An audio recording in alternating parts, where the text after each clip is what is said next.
Hello বন্ধুরা, আমি আপনাদের সামনে সহজ পদ্ধতিতে আতপ চালের পায়েস রেসিপি শেয়ার করছি। প্রথমে চালটা ভালো করে ধুয়ে নিয়ে গ্যাস ওভেনে বসিয়ে দিয়েছি এবং তেজপাতা, এলাচ অ্যাড করছি এবং কাজু, বাদাম, কিশমিশ দিয়ে দিয়েছি।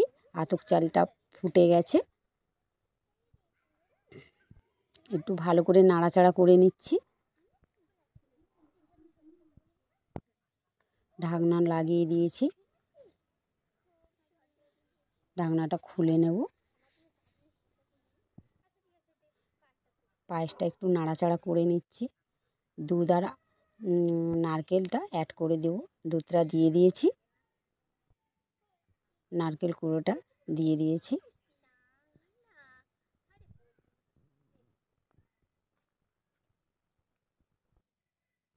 পায়েসটা নাড়াচাড়া করে নিচ্ছি।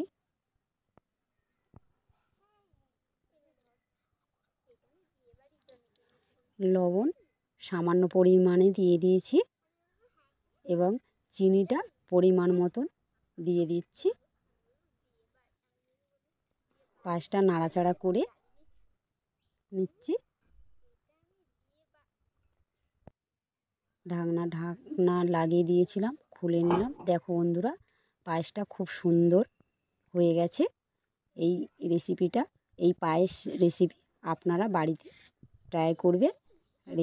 পায়েসটা খুব সুন্দর হয়ে গেছে বন্ধুরা। ধন্যবাদ।